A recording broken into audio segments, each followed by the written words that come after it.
Oh, here comes Copperhead. All right, we're live, folks. We are live here. We got to add Copperhead to us. He's just running right on time there. We got unfinished projects here with us. Cope Racing and Racing Transmissions. There you go. That's something we need, some racing transmissions, unfinished projects. John Wilburn is here with us tonight, joining us. I'm also very excited to talk to him, Action Salvage Outlaws, and is going to be with us. And Sean's having a heck of a time getting filled in. How is Copperhead Customs doing? Very good. How is everyone? Good. Man down under. If y'all notice, I got my Queensland tag over here. Oh, you have? Yeah. Yeah. I got a couple of them up. I got a gift all the way from Australia, man. Pretty excited. Yeah, did you have that Vegemite? Yeah, I got the Vegemite. I'm gonna try it live. Can you see it? That's what that is. You ever had Vegemite?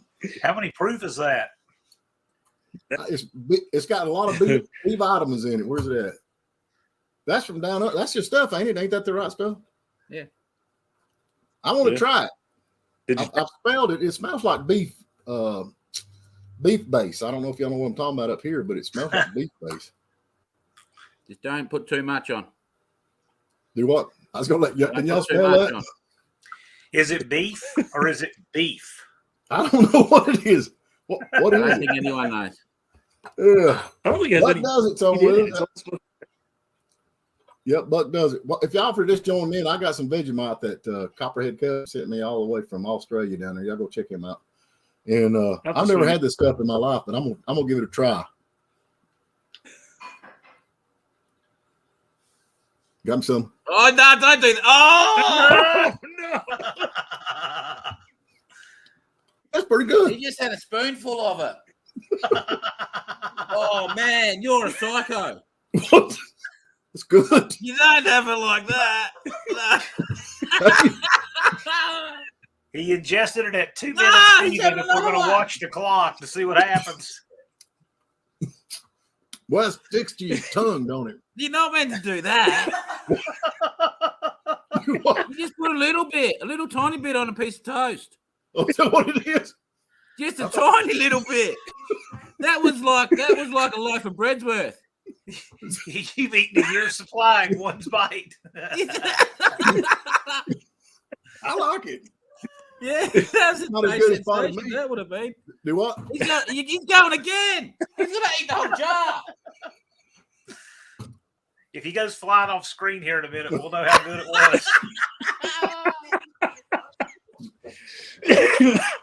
was. You'll go viral down here doing that. Do.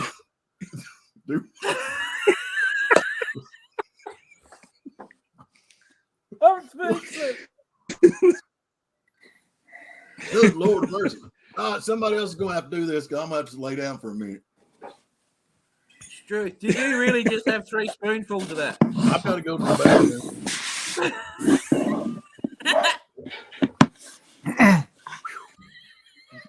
Vegemite. Oh, Lordy.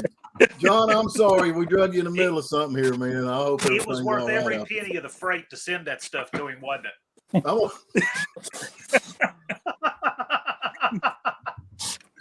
I got 2 more cans left. You don't mean to do it like that. Finish both cans before the live is over? This is what we really want to know. That's funny. John, are you with us now, brother?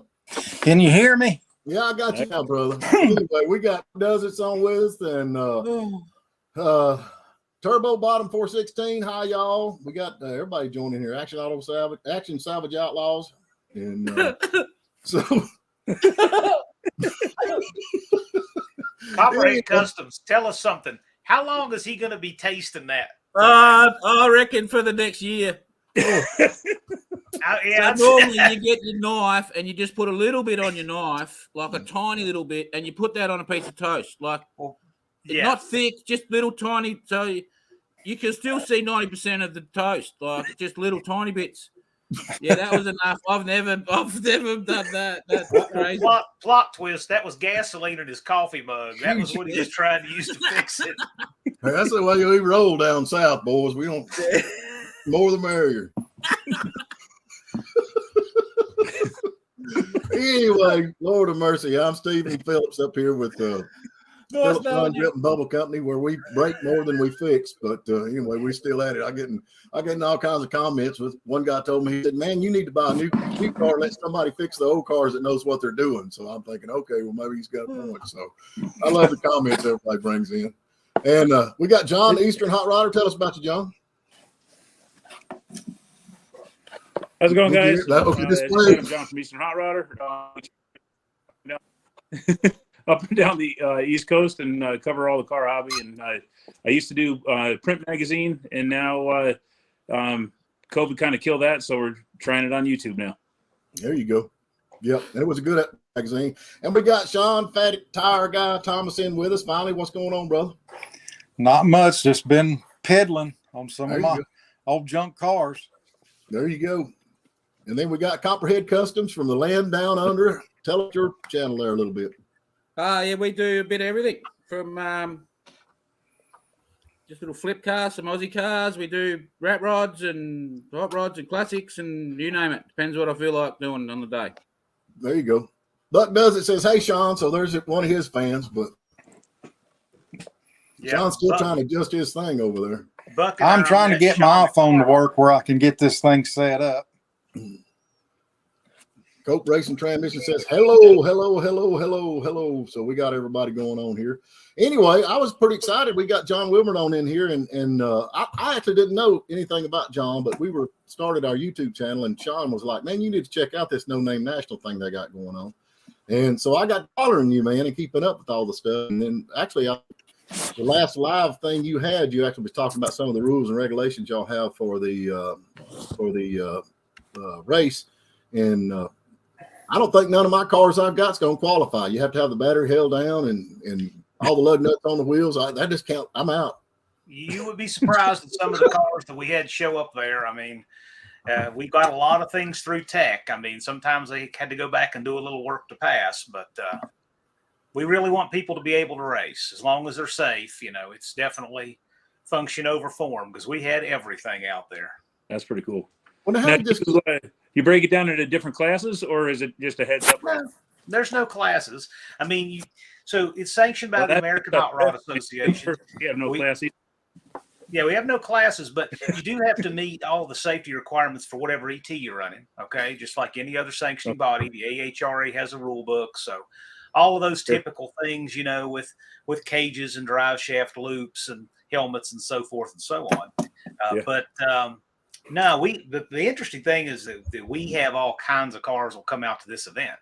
I mean, if you guys have seen Pole Barn Garage, Dalton had his GTO out there, 5,000 bullet holes and no windshield in it, right? But it was safe to run on the track. So that's the kind of stuff. We have everything out there, from nice cars to stuff like that. That's an awesome car. How did this get? I want to know how you got started with this. I mean, is that a local track that you normally went to? Is that a local track? I've never been to that track before. We picked that track because it's in the middle of the country and it's sanctioned by the AHRA. I could see a few years ago that the only way I would ever live long enough to go see all of my YouTube friends that I wanted to visit is if I had a cookout in the middle of the country at a racetrack and got them all together on one day. And that really and truly was the entire idea. Mm-hmm. And when I could see how much interest there was just from my friends that I know, I said, I think this thing's going to scale up, because I didn't talk to anybody that not only didn't want to come, but they wanted to bring friends with them. And they were asking me the kind of things that suggested they were serious. And so I could see right away this thing was going to scale up pretty big. And so I called Dallas Brown at AHRA because I know him. And I said, how do we go about scaling this thing into a national event? And so that's exactly what we did.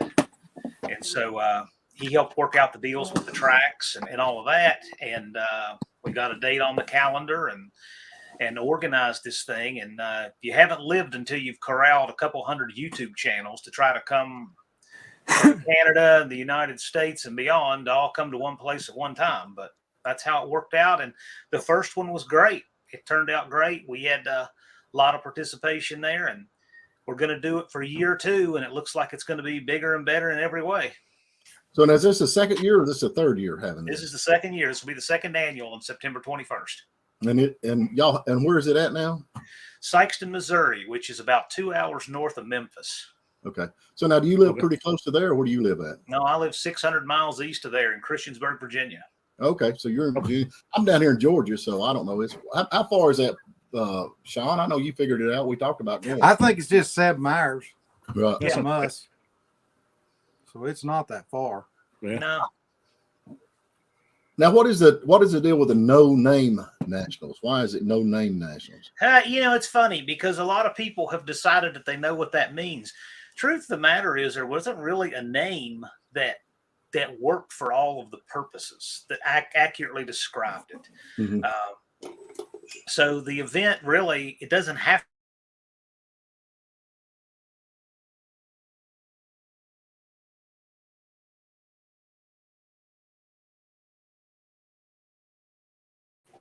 Oh, you're moving the screens around me.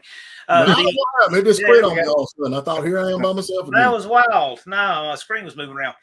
No, but the event, it's basically an event for the rest of us. Mhm. You know, all of us guys. The event doesn't have any kind of pompous or corporate name, and none of the participants do. We are all the regular automotive YouTubers. That's pretty cool. I think it's What was like? What speeds or ETs are you getting out of the car? Are you running 1/8 or quarter mile? Well, we're running 1/8 mile, but we have everything out there. I mean, we have cars that barely get through the traps before the timer's cut off, and we have cars that run in the low 5s, high 4s. Wow, man, yes, There's everything there. Yeah, very the cool. cool thing, I mean, the thing that adds to that is you get to go to all the different people that's on the YouTube and watch them fix their cars. They're all getting ready to go, and kind of pull for the guy you want to pull for. Well, that's the great part. I mean, this we had right now there's close to 7,000 videos hashtag NoNameNationals on YouTube. Right. And that shows you how many people are making content about this one event. And everybody has a different story. You'll never see an event with more personality amongst the creators than this one anywhere. Right. You can, if you look at the winner's circle for some of these other sanctioning bodies, you could look at the winner's circle 6 weeks in a row and see a car that looks exactly the same, maybe with a different sponsor's name on it, maybe not. That the No Name Nationals, every single pit space has a different looking vehicle, a different content creator, a different story, a whole different flavor. There's no more personality at any other event than this one. I mean, you could look at our pictures from our award ceremony. It was pretty amazing. But that's what we pride ourselves on. It's a lot. I think that's great, man. Especially.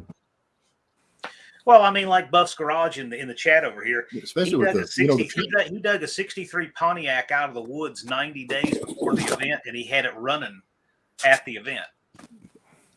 I mean, he had to have it towed out for the group photo, but it was running at the event with an LS. I thought that was pretty impressive. All of these guys have a different story.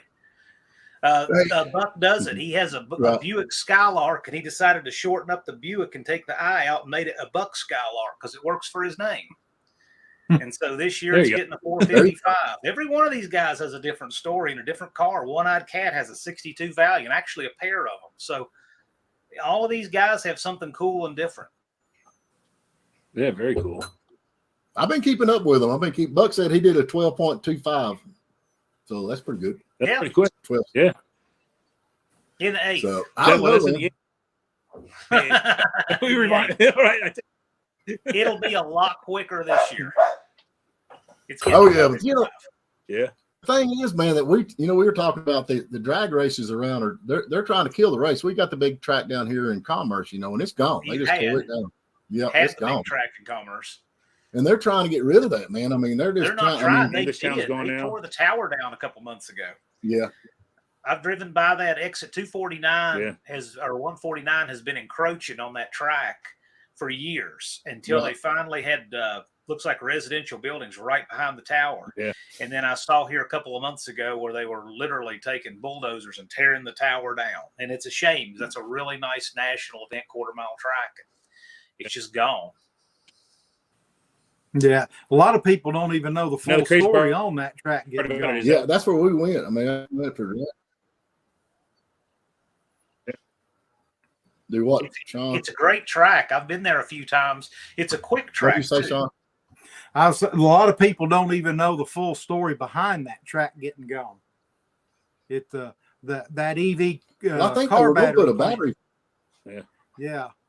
And the big thing I think that fell through though. The big thing about that EV is that, you know, it was stolen technology.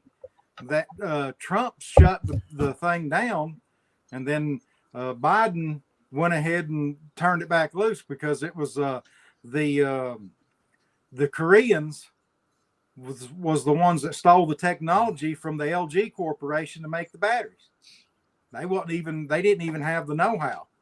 And well, I think that fell through. I think they're putting a housing developer in there now, ain't they? Well, but see, it all relates back down to that EV battery thing, because they let on like they needed the places to put the workers where that plant was coming. And so which they deemed, you know, that was the commissioners down there in that county rezoned the property because it was zoned commercial to where it wouldn't be for residential, and they rezoned it for residential. And you know, they all got kickbacks to rezone it like that. It's just like that. I don't know. You was talking about where you was wanting to take a Ranger and go down there to Cletus's and race. See, they're getting ready to move residential next to Cletus McFarland's track down there, and he had a big. Well, what gets me is that when you go on that road that the Atlanta Dragway is on, there's thousands and thousands of acres of raw farmland. And they have to tear down the track. Oh, yeah. They couldn't tear down. They couldn't use any of the thousands of open acres beside it. They needed that track. Exactly. Why that? Well, a lot of the reasons why they do that is because all that infrastructure of power and some water is already there. Like they don't have to bring in the power and whatnot. Of course, that track, you know, the water situation, I don't think that track, I'd be willing to bet that track run off of a well. It may have been on some kind of a city water system there, but I don't know. It was built back in the 70s. It was just built out in the middle of the farm. Yeah, I don't know. That's the thing. Like you're talking about Cletus McFarland, they zoned that to residential. Now they're going to put all them housing development in beside it. And the people on the city council said, as long as we're here, everything's fine. But the people ain't going to be there forever. They're not going to be there very long. And they're going to be out. And then he said, this is the beginning of the end. So he already knows it. And the thing about it, everybody goes to that track now. I mean, he draws in a lot of people down there, and I hate that for him. I really do. It's a big YouTube sensation that brought that track back, really. Mm-hmm. Yeah. But now what he's got up here at this NoNameNationals, I think that's cool. I'm going to try to hit. I don't really have anything to race. I mean, you said you race. It's kind of like race what you bring, what you race, or race what you bring. Race whatever you like. I mean, if you guys are familiar with Unity Motorsports Garage, Andy Wood's truck Casper 71 Ford F100, that truck was stuck in header fabrication for the event, and he couldn't get it out because of that. So you know what? He can still come. So he brought his family Ford Explorer and bracket raced it. Yeah. So you can bring what you want. The main thing is you have to be a YouTube content creator with 500 subscribers or more. And we do that because we want people to have skin in the game. We want people to know what it's like to be a content creator. We want them to do that because it has some accountability to the community. They have to interact with the community. And as a result, everybody there knew everyone else when they got there. We had no fight. We had no thefts. The place was left cleaner than you found it, and it was great. And I think that by every content creator having to do that and invest like that in the community, and the community has to invest in them, that's what made the event go so well. And you certainly qualify, Stephen. You're a little over 4,000 now, so you've got your subs. I don't know how that happened, man. I just woke up one day and it just took off. So I guess people like watching dumb people. That's all I figure. Hey, you got it. You're in. Buff said you got 249 days to pull something out. That's right. Oh, that's another thing too. Yeah. They all like to watch this. This is my countdown calendar back here. This is how many days it is to the event. So they're always listening to the orange paper. And even when I do a live on location somewhere, because I've done them in different places, different states, that orange paper is somewhere in the background. So that's what they're used to, and that's something we do. Part of the tradition. Stephen, I can just go be some of your pit crew because I don't release enough content regular enough to build the channel like I should. I'm more of a consumer than I am a producer. Well, I can tell you this: there are a lot of people who start channels. Like Buck does it there. I think Buck had 22 or 24 subscribers in May of 2022, and Buck has over 3,000 now. Okay. Two Hacks Jeff, 2X Garage, he had 0 subscribers on January 13th, 2022.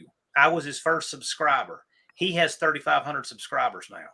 There's a lot of people who start channels and grow them. One-Eyed Cat there, he's got about 250 some subscribers. Again, he started from scratch, but he's determined he's going to get his 500 this year. Right now, we've got 7 channels registered that have fewer than 500 subscribers, and they're just making it happen and doing it. And you can absolutely start from scratch and get it done. Yeah. The James Show, they were a big story last year. They had, I want to say, 40 some subscribers, and they had 2 weeks to do it, and they did it. And they did it all just guerrilla warfare content making. And because they go to the track, they have a nice, nice combination, a lot of racing experience, a lot of nitrous on a Nova, a lot of videos. And you know what? They got their subscribers and made it. It was great. Yeah, the big you gotta have I guess some things you gotta have something that people are going to be interested in, and then the personalities. I'm not real good in front of the camera. I've had the channel for 9 years, but I think I've got 300 and something subscribers. It's stayed pretty much the same through that. Of course, I never did where I was building that satellite this year. I didn't throw my hat in the ring because all of my finances was tied up into doing a 440 tunnel ram and everything. Yeah. And we need to get you up there. We can take that and see what that big Dodge is going to do. If you look there in the comments, Buck has mentioned the stats. Buck had 24 subs on May 3rd. James had 48 subscribers when they started, and they got to 512 days. The reason Buck has the stats on the top of his head is because he does channel reviews for what we call the No Name 500. It's the race before the race. It's where the guys are racing to 500 subs. And last year we had 65 channels registered in the No Name 500. 65, 45 of them made it. And, anybody can do it. Anybody can do it. This is the only national event where somebody can be sitting in the stands one year and says, I'm going to be doing that next year, and actually be doing it. How many people sit in the stands and look at Top Fuel Racing and say, hey, I'm going to be doing that next year? No. Or look at Pro Stock and say it doesn't happen, but to No Name Nationals, it does. That Mopar Joe done real good there, didn't he? That little old car he's got. Good solid car, ain't it? Well, I would like this. We're trying to get Head Customs. We're trying to get his subscribers up because he's wanting to move to America, and he can't do it unless he's got subscribers. So yeah, if we can get him to 100,000, then I'll come. I'll build a car for sure. I'll drag something out of the woods and build it. There you go. Hey, where are you seeing these comments? I can't see any bloody comments. Oh, I got them up on the side over there. They not showing. Are you on your phone? Are you on a? I'm on the laptop. Should be showing. You have to hit chat, and then you have to hit comments on your phone.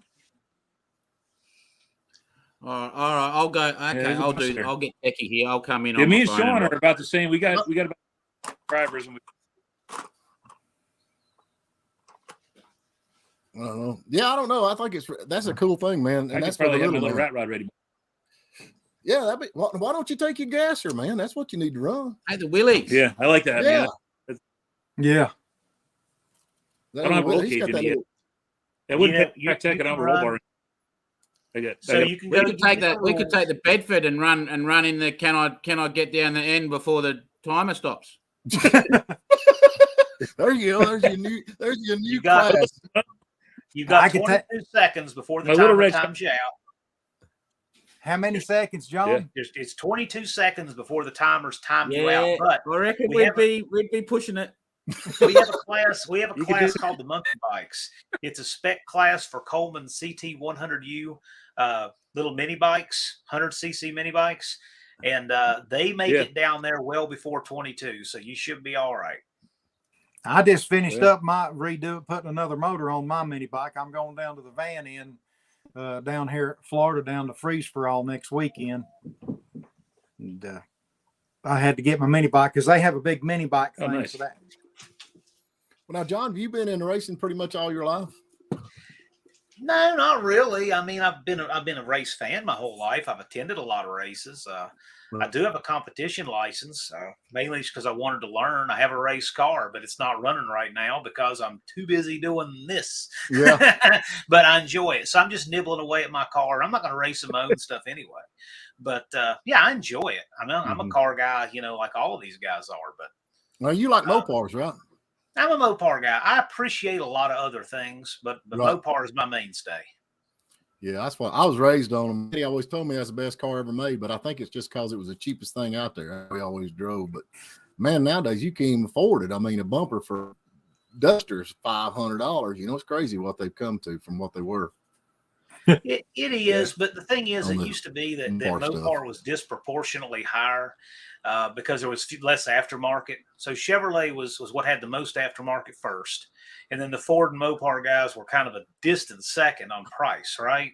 And that old saying, "You can build 3 Chevys for the cost of the Mopar." Well, that was true in 1985, but those days have changed, and it's a lot closer together now. Now they're all expensive. Okay, now none of them are cheap to build. Yeah, yeah. Yes, we go. Say hi to my mom. Yeah, you're right. You're right about that. Quick, The one thing cheap to build. Okay. The one thing about is that your mom's Nina? Yeah, my mom's Dinah Wilburn. I see we've got Auto Salvage Outlaws unfinished project, Dart Sport. That's his saying. Got Buff's Garage. A lot of regulars in here. Good to see everybody.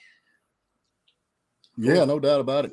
I love them little Dodge Darts. We're actually working on one right now. My grandmother's old car. It's a 4-door, but it don't matter. It's a year. It's been 70. It's a 72, and it's been set. Yeah, it's a 4-door. Yeah. It's been set. She bought the thing brand spanking new, and it just. I remember now because we got up there after we got started on the rear end was out of it, and I remember that's why we quit driving the thing. We just parked in the woods. You know how you do. And then my youngest boy said, "Dad, let's get that thing out, see if we get it running." But it would blow them. It's still in really good shape. The interior's like new on the thing, so we've got it fired up, but now we've ordered all the parts we need to get and trying to get it going. It's still 318. I got to tell you, a 72 4-door Dart is right up the alley of a lot of people because this youngest generation that's driving and building cars now, they grew up when 4 doors were the norm, and they grew up with SUVs and that kind of thing, right? Mm-hmm. So when I was a kid, there was either 2 doors or too many. Yeah, I'm with you on that's that. all you had. And now young people, there's no stigma with 4 doors anymore. No. They don't care. And I got to tell you, I appreciate 4 doors too. I would it is much cooler, in my opinion, to drive, say, a 4-door Plymouth Satellite than a 2-door Kia. Okay. Here. So I think the 4-door thing, nobody cares anymore. You got a 4-door, it's cool. I'm still old school though, man. When that second door goes by me, it kind of busts my nerves a little bit when I'm trying to outrun somebody. You know what I'm saying? I mean, you know what? 4 doors are good race cars. They got a better body structure because they got that B pillar that's stiffer right there. So they make good race cars. They're light. Nothing wrong with that. I don't mean Copperhead. We always circle track. That's kind of stuff we stuck with. We up a lot of good stuff, and I know he has too over the years. You know that you didn't think about. But yeah, I'm with you. I'm actually going to turn that 40 Chevy into a 2-door. Are you? Yeah, I think I've decided cool. I'm going to turn it into a 2-door coupe, 3-window. Well, that'll work. That'll look good. That'll be really cool. Make the doors longer. Put probably like 10 inches maybe in the door, and then bring the roof up to that. So the pillar will only go. The pillar won't go to the roof anymore. It'll be a hard top. Yeah, so Mopar's Mustangs. Cool. Yeah, we call it a hard top here. Chat. So you see Mopar's Mustangs minivans. He has a 4-door 71 Dart. Oh, yeah. So the 2 doors were swingers, the 4 doors were customs. He has a custom. It's white, and he's in the middle of trying to put a 8 1/4 rear in that, and maybe a little more engine in it. So, but yeah, I recognize a lot of these guys. In fact, I don't know if I can find anybody in your chat who was not at NoNameNationals last year or coming this year. It's a pretty popular event. I hope all these guys on the screen can make it. Yeah. Just to hang out, it's got to be worth it. Thursday, Friday, Saturday. So Thursday, well, the flow of the event is basically like this. Thursday is used to organize everybody, that tech inspection is going to be starting on Thursday. Thursday, we're going to have a cruise to a local restaurant that's 6 miles away, and we're going to have a flash mob car show. We say it's a flash mob. We still give them a heads up, but they welcome us. But we're going to have half the parking lot commandeered for a massive car show and cruise. And then we're coming back to the track. We've got some other stuff going on Thursday. Friday, the track goes hot. We have call-out races on both Friday and Saturday where YouTubers can call each other out. Okay, so maybe Copperhead Customs might want to call out the Phillips Run, Drip, and Bubble channel. Oh, definitely. Call-out race. That could happen. You never know, right? And so we have call-out races back and forth. Friday, we have a bracket. We have an all-run bracket. Last year, Just Mopar Joe won in his Barracuda. Joe's a really good bracket racer. And then the next day, we had a 28 by 10.5 tire race. And we had some pretty quick stuff in that. And that was won by a guy we called Redbeard. And he has Redbeard 710 channel. So it's and then Friday night we had a big burnout competition, big Aussie style burnout pit, 156 feet long and 94 feet wide, and they put on a show. Cool. I think just even if you ain't got a car to run, it sounds like a lot of fun just to go hang out. Oh, it's great. Yeah, spectators can come out. A weekend pass. You can get a weekend pass for $35, and that's Friday and Saturday, and Thursday's free for everybody. So the general public can just come walk in if they want to meet and greet on Thursday. But Friday and Saturday, spectator tickets, the weekend pass is $35. If you buy in advance, NoNameNationals.com. If you come to the ticket booth, it's $40 each day. So you get a little bit of a discount if you buy online.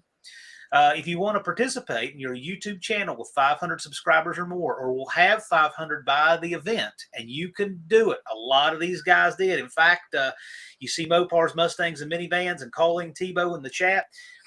So Mopars, Mustangs, and Minivans there, Damien, he had a sign panhandling for subs at the gate of Jeffers on the day of the event to get his 500. He was close. There you go. And he was getting subs from people on their way in and made it. So about 10 o'clock on Friday, he got his 500. He showed me on his screen. I said, great, send that to me and go jump in the tech line. So now if we want to run, for participants. How much is it to run? The whole weekend for a participant is $82.50. And the reason it's a weird number is because we figure out what we actually need to run the event. Okay. No one's making any money off of this. I mean, I would like for there to be some left over. We want the AHRA to have some. We want them to get a good cut because, after all, they're the sanctioning body for the rest of us, right? They're not the sanctioning body that cares about 32 cars in the whole country that all burn nitromethane, and they're not the sanctioning body that cares only about the bracket program. The AHRA cares about the true grassroots sportsman racers, which are all of us. We are the new sportsmen, the guy dragging cars out of the woods and building stuff in their one-car garages. So we want them to make a little bit. But other than that, I don't make anything for doing this. I do it because I want to. So we try to make it really affordable on all the participants. And it is. It's got to be probably the best price of any event. But we do that because we just figure out what it takes to make it happen. Well, that's the thing about it. You know, you got a lot of these, and I ain't gonna call out no name, but you go to some of these YouTube channels and this, that, and other that's got thousands of subscribers. And, you know, if they need something, they just go to the parts place and buy it new. I can't just go buy a brand new rear end and throw on. I got to go down the yard and see what I find and dig and hunt and put together. And a lot of these guys, I think, are like me, you know, and I think that means a lot. These big time racers, you know, if they need something, they just get it sent to them because their sponsorship pays for everything. You know, it comes out of pocket. Well, our guys are as grassroots as it gets. Our guys are as grassroots as it gets. In fact, if you look over there on that, again, that Mopars, Mustangs, and Minivans channel, they're building a 318 in their carport. Okay. You know, Buff drug a car out of the weeds. Unfinished project, working on a Dodge truck. These guys, they're not big corporate entities. In fact, one of the guys, I don't see him in the chat, but he sent this connecting rod through the oil pan on the track, and he won the worst oil down award. We actually had an award for the worst oil down. Well, this did it, okay? And so the top of the trophy for that next year will be this. This is a rod and piston from that engine. So the winner is a nice one, and the one that actually flew through the oil pan will be on my wall. So there you go. So that's why he's not. This event is really unique. The trophies are all stuff like this. Yeah, that's cool. Yeah, that's cool. I like his name. We have Mopars, awards. Mustangs, and minivans. That's cool. Yeah, we have awards like that, and the channels are all really unique. There's nothing big corporate about this at all. Last year we had 2 sponsors. They both came from our community. I was approached by some big corporate sponsors and declined because that's not what we want to do. Sponsors don't have creative control. And so the big corporate guys, they want creative control. We say no because that starts the slippery slope. That's what turns your event into every other event, right? Yep, Not this one. So this one, That's right. everybody, the sponsors, the announcer, everybody had to have 500 subscribers or more. And that way everybody is on an equal footing. But when you got there, there was no hierarchy. There's no caste system. You could go through the pits. You absolutely could not tell who had how many subs. So 500 subs or 50,000 subs, you could not tell because they all just got along and blended in together. Once you basically have made it and made that 500 subs, you're in and you're equal to everybody else. Yeah. I think it's cool, man. I'm hanging out and looking at the stuff, up close and personal that you've been watching them fix, in their yard, junk, driveways and freezing to death and all that. Yep. Oh, well, the thrashing was incredible. We had a Square Body Stuff channel. I don't know if you're familiar with him, Chad, at Square Body Stuff. He actually twisted a drive shaft in half at the event, cut the twist out, welded a sleeve over it, put it back in the truck, and made the burnout competition that night. Wow. We had perpetual projects. He wound up breaking a U-joint twice. Yeah, but there was a lot of pit thrashing. Buff there worked on his car all weekend. So we had guys tuning all weekend working. We had a guy trying to solve a vacuum leak. There was a lot of thrashing, but there was also a lot of good racing too. Right. Yeah, NSB Custom Cars. Now those guys, check this out. They had a Florida hit. They're in Florida. Right. The hurricane hit them the day they were leaving or the day before. And I know one of those 2 guys left with 6 inches of water in his living room and his brother watching the house. He says, we got a race to go to. Wow. And they came on anyway. Talk about warriors. Oh, right? Yeah, man. Yeah, it's all about the race. And they also, too, they brought a Coates tire machine. So there was a mobile place right there in the pits where we had a fabrication shop because one of our guys, Leighton Welding, he brought his welder, generator. He had everything there to do fabrication work. We had the NSB guys had a tire changer on site. So if you wanted to use a nice, you use a nice tire changer, you had access to it right there. They had a really good setup actually for that event. The community is awesome. They're the ones who make all this happen, or all these guys. They're the ones who do it. Well, that's a group effort, man. That's a group effort. It seems like everybody, even though you kind of put this thing together, it seems like everybody's involved in it, and it's kind of everybody's event. That's cool. Oh yeah. So Dallas Brown and I, we're focused on trying to make the best stage possible for these guys to put on an incredible show. But that's what it's all about: is make the best stage possible. They are the show, right? But it also takes, that's really cool. Being involved with the community. I think, John, I really think you ought to take that with us up there, man. Give it a whirl. I don't have a roll cage in it, man. I got the little rat rod would be ready to go. Well, what does it run? What does it run? I don't know. I've never had it on the track before. It runs all over town, though. Then don't worry about it. Just come on and see what it runs, because you don't need a roll cage until you're at $9.99 ET in the quarter mile if you have a factory floor and firewall. Okay, $9.99 is the brake, which I want to say is about a $6.39 in the eighth. You got to be really quick to actually have to have a roll cage. Yeah, the Willie should run. And that's a glass body car, but that should run in the low 11s, high 10s. So I need at least a roll bar, and the little probably in the quarter. You may want to check the AHRA rule book on the bar, because the rules in regards to roll bars have been slightly liberalized recently. Okay. And the reason for that are all of these really fast cars like the Dodge Challengers, and these cars are coming out. Yeah. So the rules are a little bit looser. Usually AHRA rules are slightly more lenient on roll bars, but they're slightly stricter on helmets. So to run, if you're 765 in the eighth or slower, you have to have a DOT helmet. You could also run a Snell, but you need at least a DOT helmet. To run 764 or quicker, you have to have a Snell 2015 or newer. So really, it sounds to me like a helmet may be the only thing that you have to have. So now you're running eighth or you're running quarter? Yeah. You running eighth mile or quarter mile? This is 8th mile at Jeffers. He's running. Okay. It's the 8th mile. Yeah. So I think you're fine. I think you can come on, or you can put it on a track and see. Well, come on, you'll be able to at least make a pass. I could drive the shop truck out there, race it, and drive it home. But the Willys, I'd go broke if I did that. Yeah, you're right. The little shop truck will make it out there. I got a little 46 little chop top pickup truck. Yeah. We'll see. We'll see what's going on. I'd like to get out there. I got to get a few more subscribers, though. I need about 220 more subscribers to hit that 500 mark. You have the same number of subs as One-Eyed Cat in the chat. He's going to get there, and you could too. You do a little bit of content on that car, he'll get it in no time. We help a lot of channels get there. And one thing that's kind of become one thing that's pretty common is people coming on my lives to get subs when they get close. So when you get up around 460, some right in that area, we can usually do a live and get you over 500 on the spot. Well, now I try to do everybody I always try to subscribe to all these people that I see because I watch you a lot and I watch a lot of your live stuff, and I always try to subscribe and to help everybody out.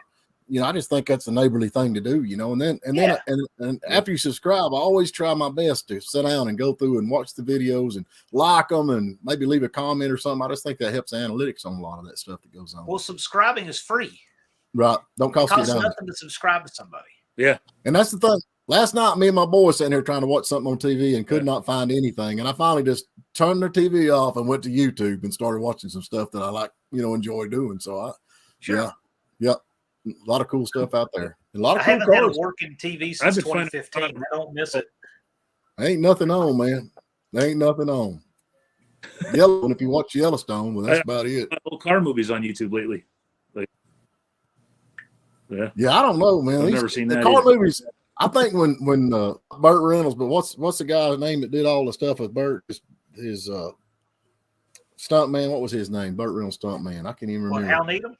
Hal Needham, when he quit making car movies, that's when they were stupid. Because his movies, he knew what car was all about, and he knew what they could do. Did the jumps and that stuff. Man, nowadays they put all that fake stuff in there, and it's just, I'm like, are you kidding me? Well, what it is the movies, you get the tech savvy guys that know how to do the CGI stuff, but don't know squat about cars, and they make a good quality film. But car guys hate it because it doesn't have anything to do with what the cars are doing. Or you got the guys that are savvy, and we know everything about cars, but we don't have the budget to make a good film. Right. So we have crappy actors, and you could have American plot Graffiti. lines. You know what I mean? So it's like, but you could have American Graffiti where both people like it. Yeah, and like Days of Confused, American Graffiti. There are a couple real good ones out there, but by and large, they end up being C movies. And it's but I still like them. If it's got hot, watch it. Well, the thing is, you can't make a movie for everybody, right? No, that's right. If you make a movie for everybody, you're guaranteed it won't work. You got to just say some people are not going to like this movie. That's what I would think, right? Yeah. There's going to be somebody who doesn't like it. Mm-hmm. Yeah. Of course, Copperhead Customs down there. He's friend with Mel Gibson. He's from Australia. Ain't you friend with Mel Gibson? He's got he's from Australia. Yeah. Him, Mel, and Nicole Kidman will go hang out together all the time. Look at that. Yeah. You're picking up subs in the chat. See that? There you go. You've got subs from Auto Outlaw and One-Eyed Cat and Dad Learning Curve. That's how it works. Yeah. Thanks. Yeah, man. There you go. As soon as we're done with this, I'll subscribe to all your channels too. Now you got it. Now you got to take that car down there, John. Well, we got to figure out how to get the Copperhead over here and see if he can run. Of course, if I get to it, maybe I will. We have another Australian coming in. You have to put him in the right hand lane. Hey, that would be good content. I could come over, drag something out of your forest, and build it in freaking a week and take it. That's not like a plan to me. Come on over. Do it. Get the subs. Do it. He'd be. But it has I've to got be that a man. 71 that 71 It has to be a male- Duster I've got to right hand. make a good drag car. Yeah. The one that I gave you the rear end out of. Of course, the only thing about Copperhead is he'd have to run in the left-hand lane. He couldn't run in the right-hand lane because they drive I'll on be the all wrong right. side. They drive I on the like the wrong side of the left-hand road. lane. You forget the Copperhead's a dirt tracker, so he can drive it anyway. That's right. Hey, yeah, see that? Oh, that way. Yeah. That's the only thing about. The dirt tracker's the same as all around the world. Dirt tracking is. But at the end I of think the we got a eighth mile, truck. That way he's got the steering. he'll be wanting to turn left at the end of the eighth of a mile. Though that's the only problem. He'll be That's right the in the problem. Well, the good news is that Jeffers, the turnoff is to the left. So Yeah. Yeah. don't take it to the right. You will not go anywhere you want to go. Yeah. Yeah, If it you make worked. the turn off to the right, you'll run through a church. You got to Yeah. make your turn off to the We'll go- left. Copperhead, we'll call it the Vegemite Express. There Yeah, you go. Yeah. we won't even have to have a motor on it if Steve keeps eating it like that. Colleen, Sean's name is on the screen. That's his channel name, Sean Yeah. Fat Tire Guy Thomas. Yeah, he just built a cool little. Copperhead Yes, has the subs. Buck's already checking. There you go. Yeah. Yeah, I don't know. I think I'm gonna try to get up there. I believe I can make it. Yeah. And I don't know if I'm gonna win or not, but I'll race anything. I don't care win, lose, or draw. If It's you fun. make it and have a good time, that's the Mhm. entire criteria for winning. Yeah. And we Can you all have a camp great there? Can you camp at the track? What Yeah. kind of Yes. facilities is?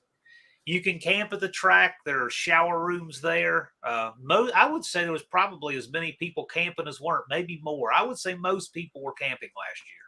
Yeah, I could just I could take my yellow submarine van, and it's I could make some passes with it if I Yeah, sure. throw my hat out there. But say It was a Dodge Tradesman van that was runner up in the bracket last year. yeah, Oh, that 318 will run. He's 318 another wheel one. run. He runnered up in Yeah. the bracket in his Dodge Tradesman.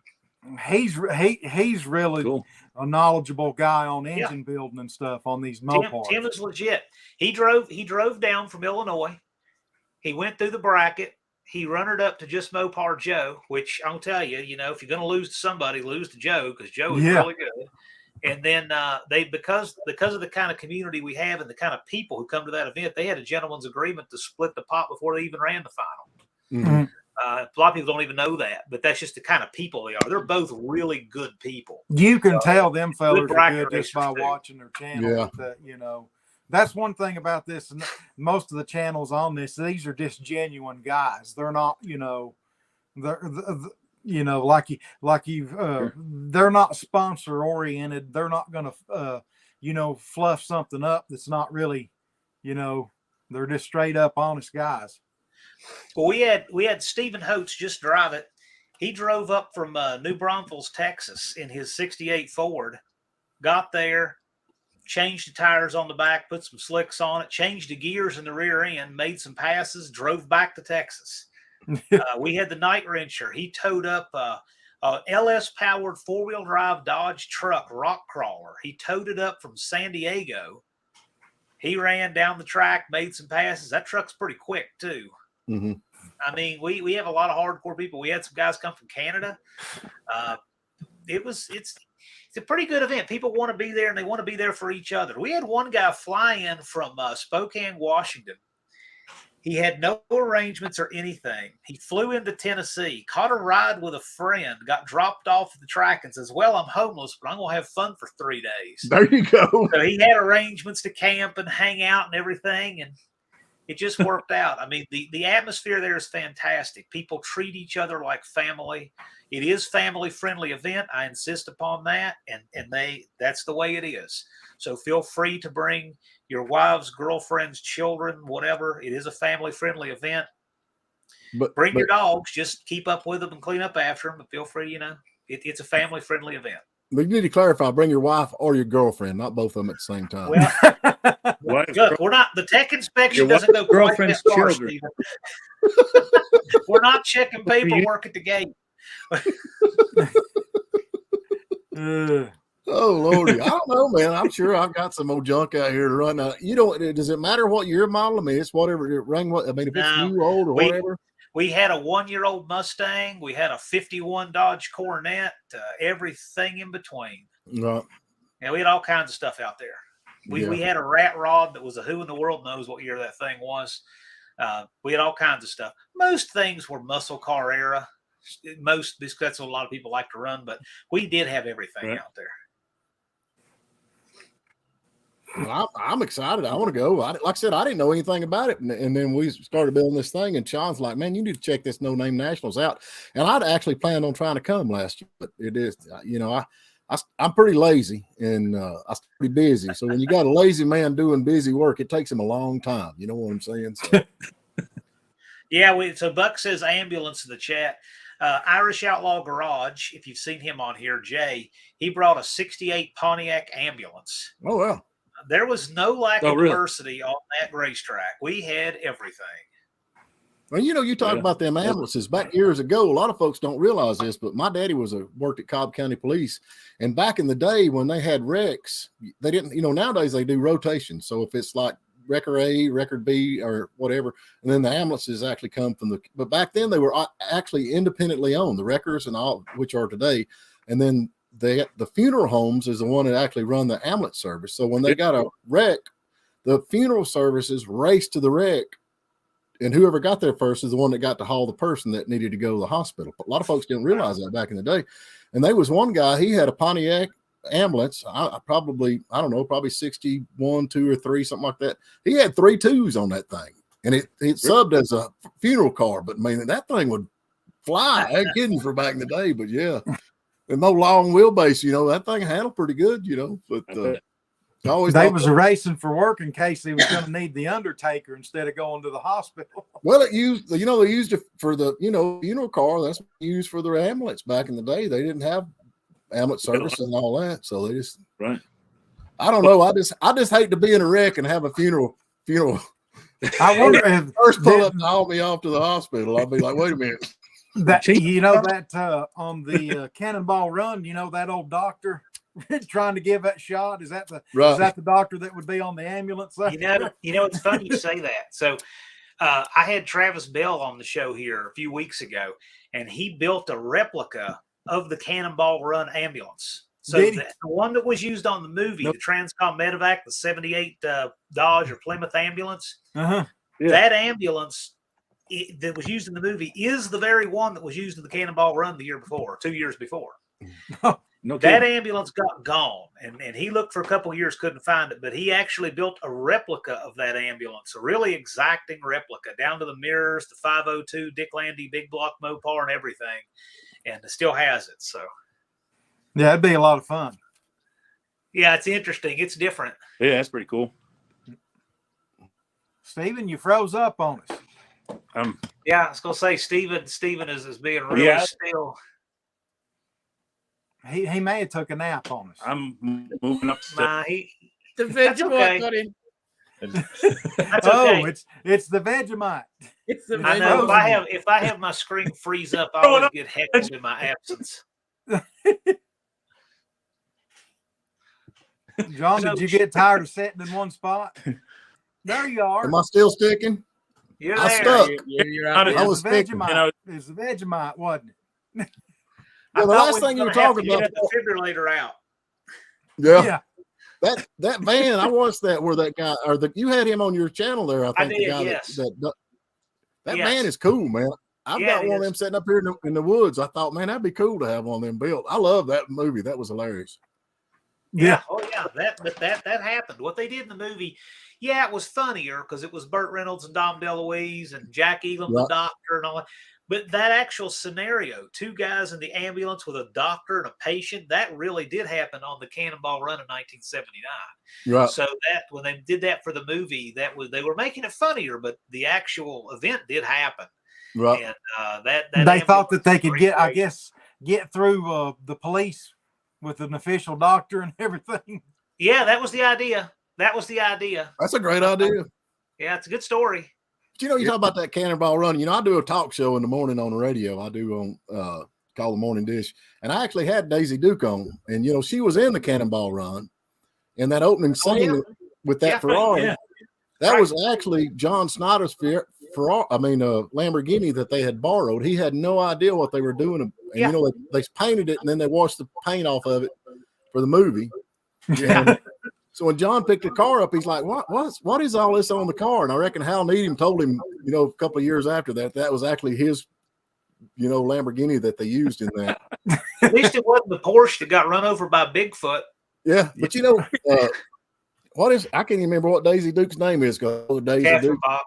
Yeah, Catherine Bach. She said that was never finished. They had to edit the end of it because they never finished. Everybody's having so much fun during the whole thing. And Don DeLuise cooked for everybody. Everybody wanted to be next to Don DeLuise because that's all he done was cook all the time. That's pretty Cool. But so I gotta say, cooking all the time at No Name Nationals, Dallas had a grill going the whole time. He had a grill right behind his pit spot. Surprise, surprise! That's where everybody was hanging out at the end of the day. Right, Either with Korean short ribs or something. There you go, Sean. Now Sean's a cooker too. He needs to go. We have some cook-off competition going along with some drag racing. I think that'd go along good. Yeah. I've had a couple people tell me you need to switch your channel over to cooking. Yeah, our announcer Ron Ward, he is all about the after hours cookout at the event. Hey, that's the big thing right there, man. Yeah. The cookout. I'm with you. Yeah, well, most of the pits in the evening, but they didn't get out of hand. It was great. Yeah, the barbecue and whatnot, and pizza from making homemade pizzas and everything. But I guess these restaurants now, our local restaurants, we don't have much right now. I mean, they're good and clean, but they just don't really try to flavor any of the food up. Yeah, Mr. Otter's neighborhood there. That's Dallas Brown. He's the president of AHRA. That's his personal channel. He said, we had the community cookout at the No Name Nationals. Yeah, Dallas had it going on. That's cool. He had it going on. Big thing with the price of groceries now, that you can spend some big money barbecuing. Yeah, you're not kidding. Yeah. It was a good time. Really, it was. Yeah, it's good, man. It's I'll see. I mean, I'm looking forward to trying to get to it.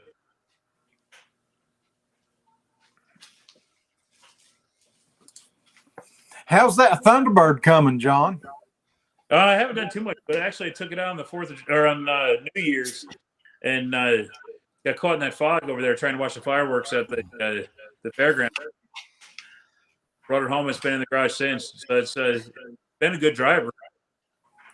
I've been using it, pretty dependable so far.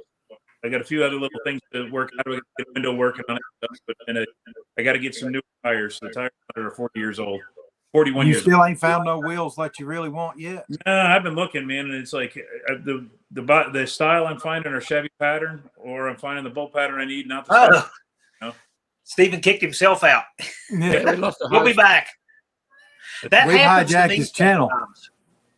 What I find is that running these streams, there's something about when you're hosting it, it takes so much more horsepower by your computer. Yeah. That sometimes it'll kick you out and you got to come back. Hey, I'm here again. Yeah. See, look at that. See, Dallas is saying not this year. Maybe macaroni and cheese with bacon. See, he's got it going on down there. Yeah. You got to come for the cooking. You come for the cooking, you'll stay for the cars. We might go just for the bacon. I'm telling you, man, it sounds like my kind of folks to hang out with. That's what Daddy said. He's my kind of folk right here. They want to race and eat. Yeah, I'm all about that. Yeah, we encourage people, build your channels, get your subscribers, I'm having a heck of time get with your this car service. together. I don't know if it's me or what, but Yeah, it's you. Yeah, you're freezing up a little bit there. That's why you're going to have to pay up for more speed. It's all right. But the thing is while we encourage everybody to get their cars together, get their subs together, because that's a fun way to participate. You'll have a pile of fun, as a spectator. As a spectator, you can do everything else. Yeah. Yeah, that'd be, either way, it'd be a fun thing to come to. And it's and the burnout competition was wild. They of course put on a huge show.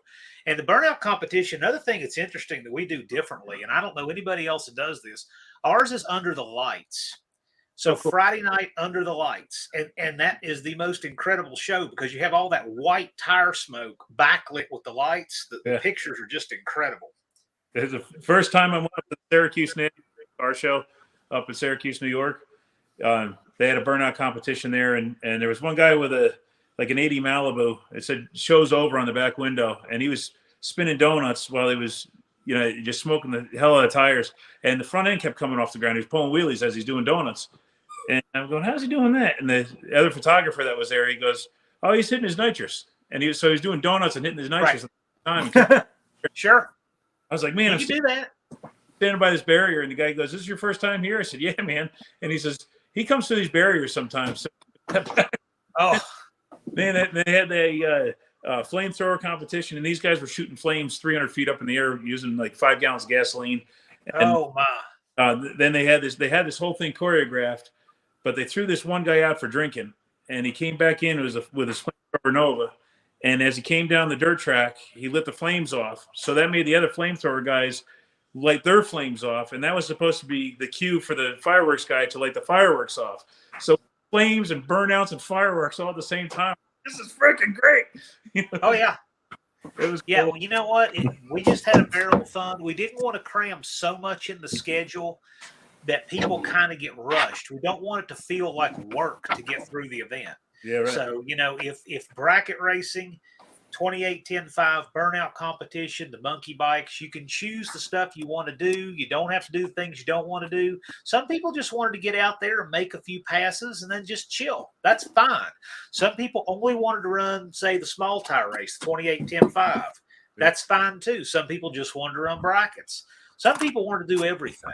You can do whatever you want at this event. If you just want to just come out and hang out for 3 days, you're welcome to do that. That's cool. We just have all kinds of fun. And the awards are all things like the Star Traveler for the farthest traveler. Yeah. The biggest wheel stand. See, last year we didn't do anything much to wheel stand. We didn't know what kind of wheel stands it have. I think we're going to have a few guys leaving on the back bumper this year. So I think we're going to have a biggest wheel stand award, worst oil down. Because after all, a lot of these guys are spraying it till it breaks, right? Sure. So we got all kinds of awards that are special like that. And, of course, the overall winner of the event wins an AHRA National Event Trophy, Shuttle Rear Trophy. So it's a bona fide national event, and we respect it as such, but we have a lot of fun. Does sound like a lot of fun. There's Copperhead, nothing else like it. Copperhead, you going to say something? No. No. No, I have your hand up for the furthest traveler. Oh, there you go. I'm with you on that. Well, yeah. That you would. What is a monkey box? Is that just like little monkey box? Weird little things. The monkey bike is a spec class, okay, and it's based on the Coleman CT 100U. Okay. So if you've ever seen those little 100cc mini bikes, they're usually near the front door at Tractor Supply. Right? I know you got Tractor Supply where you are, Steve. They're tiny. They're almost Shriner's bikes, or maybe a little bigger than Shriner's bikes. And they're inexpensive. I mean, the retail on them, depending on where you are, is between $400 and $500. They're 97 cc's. They only make 2.7 horsepower, and we know because one of our guys put one on the dyno. They make 2.7 horsepower and 7 pound-feet of torque stock. Stock being the key word. Right. But we give you a rule set for the monkey bike. Basic set of rules, and then within that rules, you figure out what you can do to it, and it's a class. And there's 2 different awards for it. One of them is for the most creative, and then one of them is for the overall winner of the monkey bike pairings, the monkey bike ladder. See, I would have a weight problem with that because I'm pretty hefty. I think my aerodynamic when I got on top of that bike wouldn't be too good. Well, you know what? I rode one a little bit. I mean, I didn't set any speed records with it, but the bike has to weigh a minimum of 230 pounds with the rider. And the bike, I want to say, weighs around 70 something. So it is comical to watch some of these big guys on these little bikes, but it's a barrel of fun. Mike Beeman says he could oil me down, so maybe that works. If they put some all over me, made the air go around me quicker. For those of you who are not yet watching, when we talked about it earlier, the worst oil down award was won by Big Block 402 last year. Stephen, he sent this connecting rod through the block on his Chevrolet 402 in a truck called Candy Cane, and it looked like the Exxon Valdez had been down the right lane, but we got it cleaned up. And Stephen's getting his truck rebuilt right now. He'll be back. Yeah. There you go. So now, who actually won it last year? Who won the big trophy The last year? overall winner was Torque Racing Productions, and he was a No Name 500 channel. So we had 3 channels that were all really close, but Roland just edged out another channel slightly. But I got to tell you, they all put on a great show, and it's basically you got to participate as much as you can, but you also want to win. I mean, round wins do count. Winning does count for something, but also making, more participation counts too. So there's nothing that's actually a solution for everyone. There's nothing that's going to please everyone. But I know one thing. We had a lot of channels out there that were really giving it their all. And then the main thing is just having fun. It wasn't a competition like if I don't win, I'm disappointed. The only people who were disappointed were the people who didn't show up. Yeah. Right. That's a good way to have an event. Yeah, I like fun. Yeah, it was what it was all about. Yeah. I never saw anybody upset that somebody else beat them on the track the whole weekend. Yeah. I mean, never. It was never even a thing. They were having a blast. I know, like Jed from Scott's Speed Shop, Jed broke a tail shaft and housing in 2. Just exploded the back half of the transmission in 2, oil all over the track. Got out of the car. He was smiling. He's like, "We'll fix it. We'll be back." Right. Right. I mean, when the people who have the worst breakage, and Steven, lost an engine, when they're smiling and saying, "Hey, it's just part of racing. We'll rebuild it and come back." When the people that have the most expensive weekend are happy, then everybody else should be too. That's right. Oh yeah. Yeah, and we had no injuries, had a perfect safety record. I don't think we needed a Band-Aid the whole weekend. So I don't know if that's reasonable or not, but man, we're hoping. We really want a safety record that good again. Yeah, man. Yeah, I don't blame you. That this sound like now this coming up year, is it looking bigger and bigger than what you had? So looks like it's growing into something huge. Last year. This is the book from last year with registrations, and I bound up all of the orange cards that were here. Right. Okay. This is the book. Now, because I'm not going to empty that, this is the new book, and it's already starting out. It's got a bunch in it. Right. We're ahead of right now. We're ahead of where we were in registrations this time last year. So it looks like it's scaling up bigger. The one thing that is lesser this point this year than last year is the No Name 500 entries, but that's because now that they have their subscribers, they're no longer No Name 500. They're just registering because they don't have to get their subscribers now. They already have them. So we only have 5 guys registered in the No Name 500, and plenty more are coming. I know that for sure. But once they've made it, they're not No Name 500 again. So that's the reason why that one category is behind. But everything else is ahead of where it was last year. And last year, track announced 105. We had probably 200 channels represented, but we didn't have that many bring their cars. So, for example, the reason we had probably 200 channels, 105 cars is because 2X Garage did not bring his Thunderbird. He had a transmission break at the 11th hour. Unity Motorsports Garage did not bring his truck. He was stuck with header fabrication at the 11th hour. But we still had probably 200 channels represented. So let me ask you this question. You say you have got your thing where on the NoNameNationals where people can go and subscribe to these channels that's trying to get to 500. Absolutely. Where is that at? Or they go down? If you go to my channel on my homepage, youtube.com/John Wilburn goes right there. You'll see 7 channels registered. Tony's Hot Rod Garage is one. Testa's Speed Shop is one. Chucky's Garage. 38 POS Racing, Mr. Polo C4, that Fiero guy. There's one more I'm missing, but gosh, I'm missing. So then after they reach 500, to me. After you reach 500, then you go to the next. Once you get 500, you're in. Right. And everybody will be happy for you. The whole community gets behind you to get that 500. Right. But then after you get them, they reach the 500, then you put more up there, different ones up there?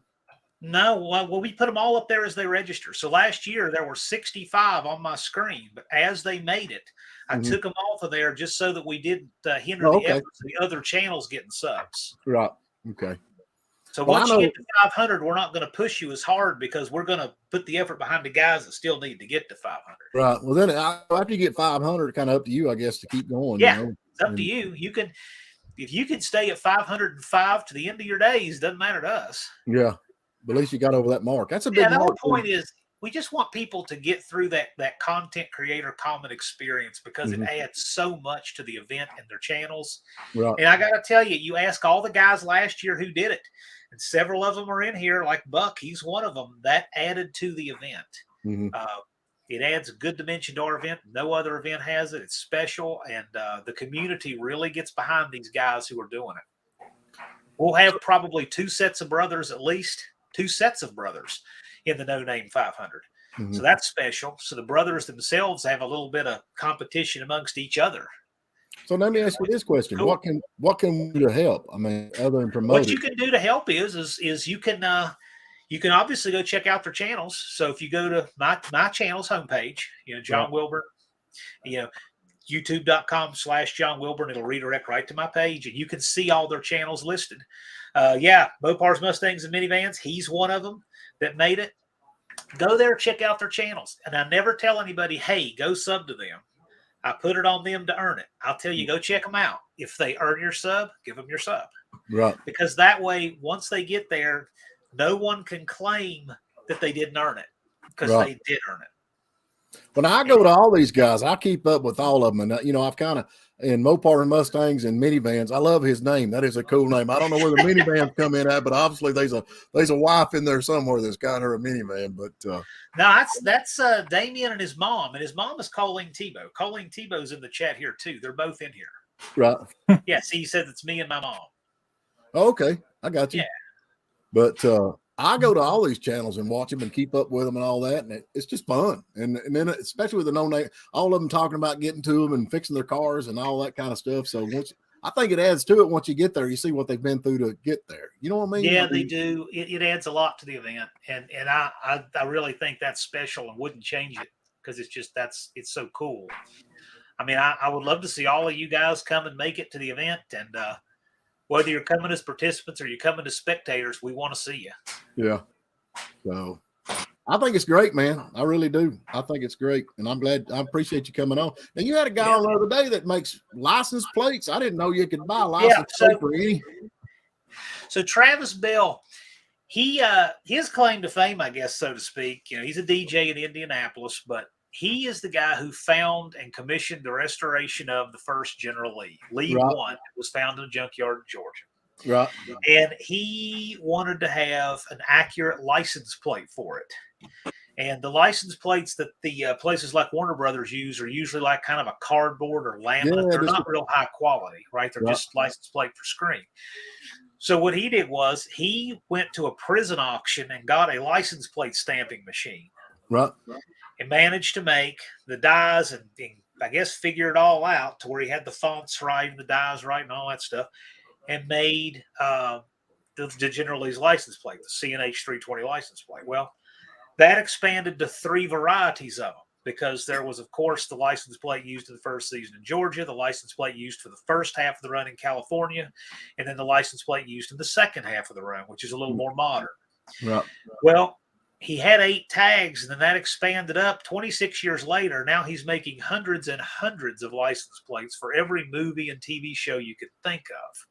And so he said he's got about 2.4 million there, and he sells a lot of license plates. So any TV show, movie you can think of, he does the tags for it. I think that John, we have oh Lord of mercy, John Silva on, and he does they redo the Rockford Files car, and he was talking about that guy. I didn't realize that's who it was until you had him on, but he was talking about how they get their tags from him for the Rockford Files car. Oh well, yeah. A lot of the current movies and stuff get their tags from him too. He said that he had to keep it secret while it was being produced, but that movie Ghostbusters Afterlife, right? They got some tags from him, and their production department did some stuff on his tags. And then he started producing that tag to sell to the public when the movie came out. So there's stuff like that that's Just interesting. He makes Yeah. the tags for the cars now, but he also sells them to the public. Jim Silva. I can say his name right. It's Jim, not John, but anyway, he does a lot of stuff with the Rockford files and all that kind of stuff. But that's pretty interesting to know. Of course, in Georgia, if you've got a tag that is older than so many years, you can actually tag your car with it. So, if you got a tag like a 1969 Road Runner and you've got a 69 Georgia tag, you can actually tag your car with it. I wonder if you could actually get a tag made through him that was 1969 if they do that. I thought about that. Right. In Virginia, you can. I have 1970 tags issued to my 1970 Dart. Right. Okay. And I have some other tags. Like I've got a 69 Road Runner and I have a set of 69 tags, but it'd be nice if you could get modern American made stampings and then have them issued. So I don't know the answer to that. I don't know if you can do that. You have to ask the DMV. Yeah, but I got to tell you, his tags are good enough that if you took them in there and said these are actual year of the car tags, I bet you they'd register. I bet you they would too, especially the little town we're at, man. We're in Iowa, so they'd send it right on through there. I'm sure. You'd have to have a really good trained eye at the DMV to know they're not original tags. In North Carolina, you can run a correct year tag for the car, but you have to marry it to the vehicle. You just have to keep your actual tag with you.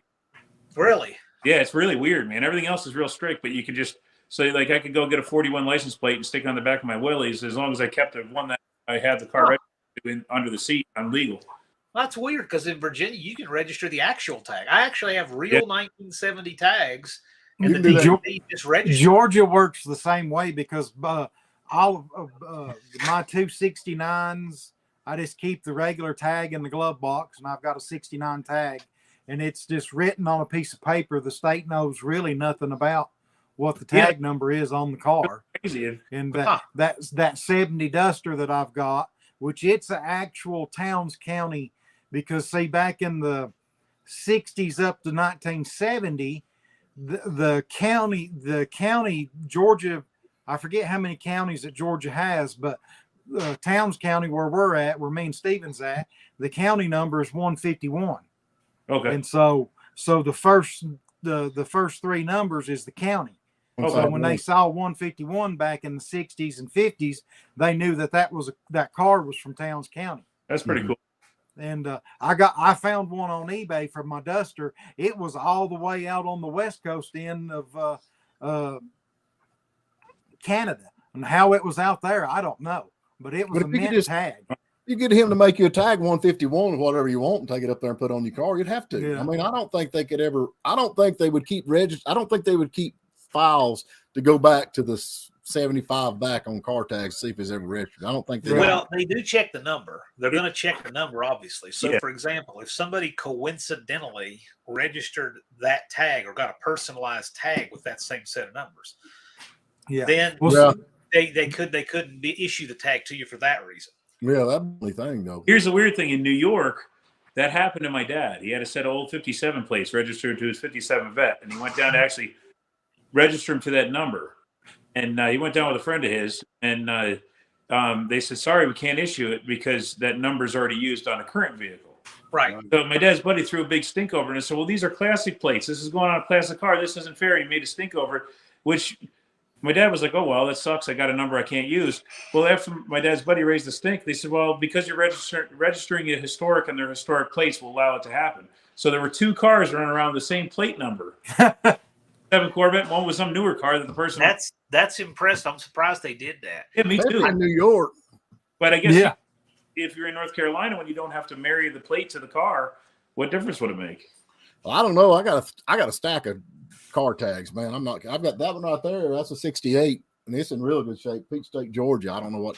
I guess it'd be 48 or whatever. But I've got a bunch of old car tags, man. Steven's got one that when you hit a button, it flips his car, and he's got 4. It's like a dice. It just keeps changing plates. So when he's trying to outrun the cops, it keeps. My aunt had a 1985 Dodge B150 van. Right. And she sold it a long time ago, and I found it and bought it back and took it to Georgia for her to drive on her birthday last March. Oh, very cool. And I managed to get her license plate back. Wow. Nobody had it. So I managed to get a personalized tag like she had with her tag back. That's really cool. Yeah, that was cool. She lives Have you been driving that van much? Oh, man. I've taken that van on 7 trips over 400 miles each way since March. Wow. What I year took it was to it? Sykeston. It's been to near Chicago, been past Nashville and everywhere. Carlisle. Oh, you should have seen the people at Carlisle when I drove that van onto the field, and I said, "This van self-identifies as a 60 to 66 A body." There you go.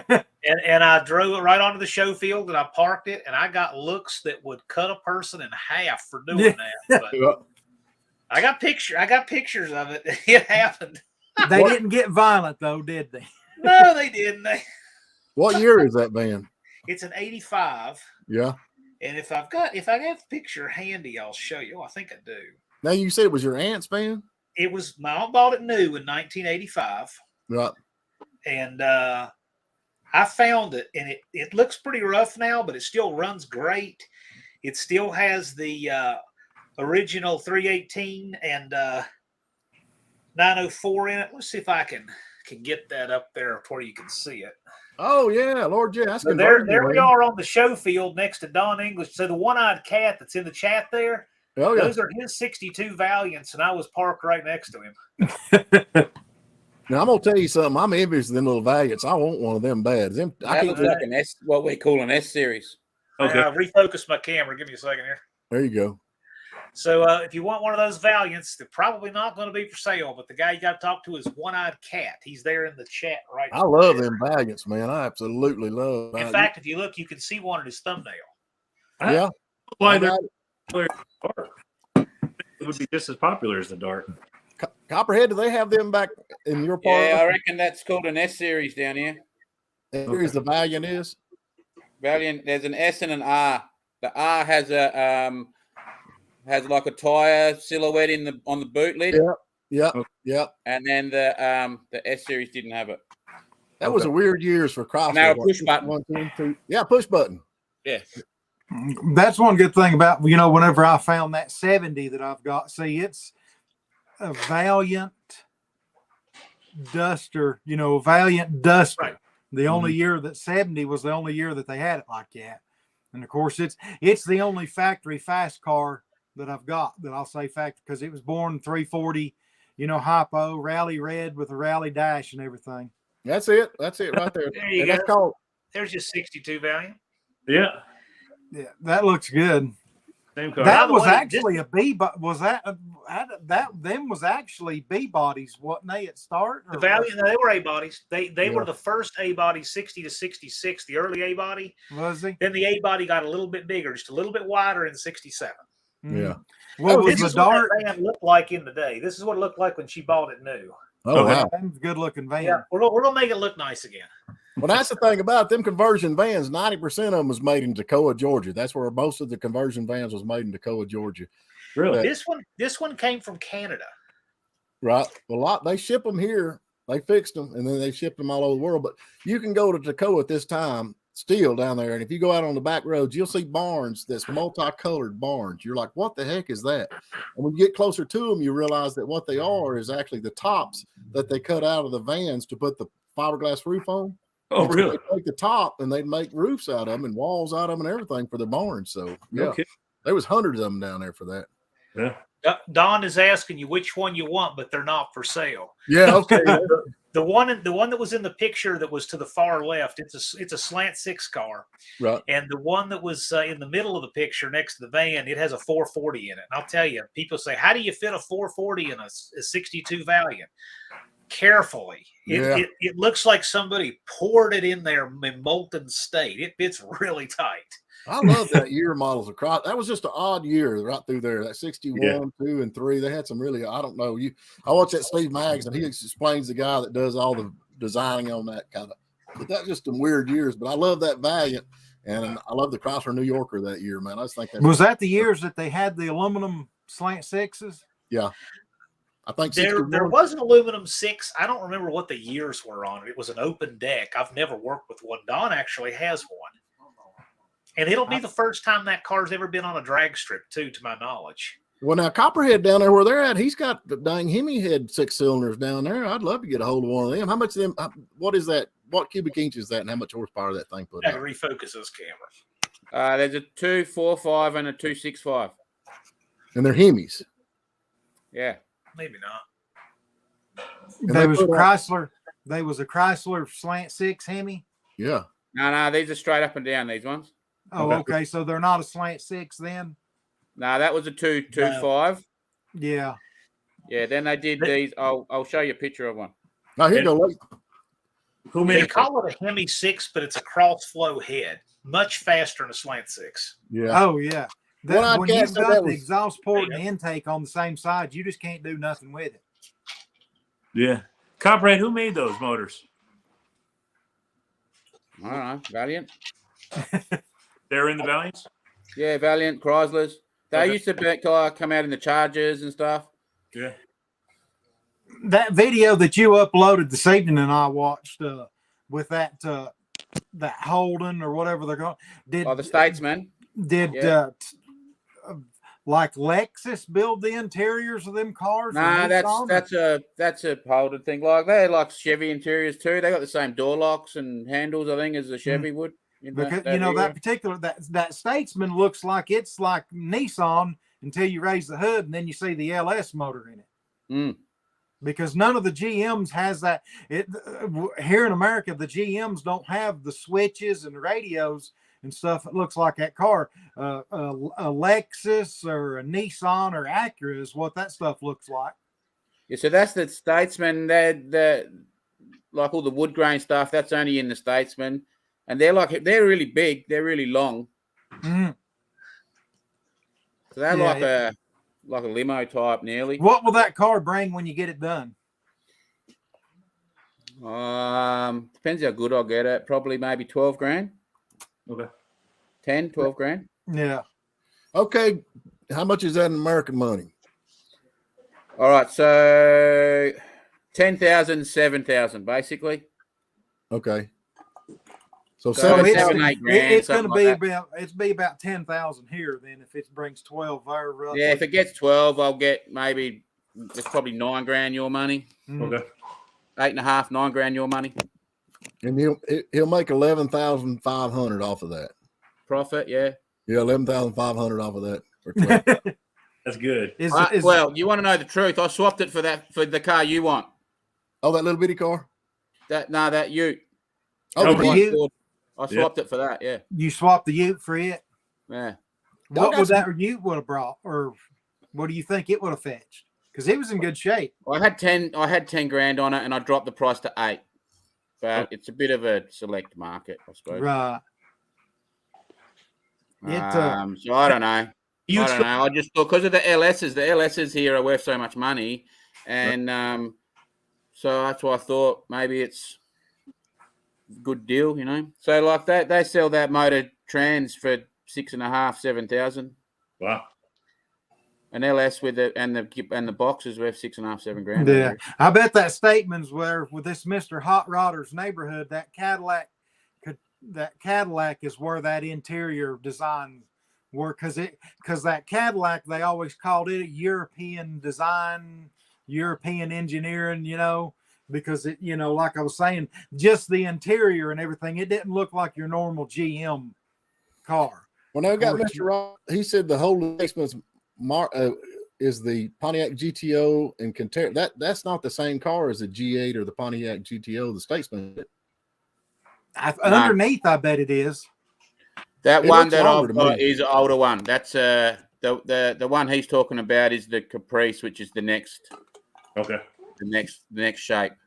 Yeah, 2000. Yeah, so I think they did bring some Caprices over to America.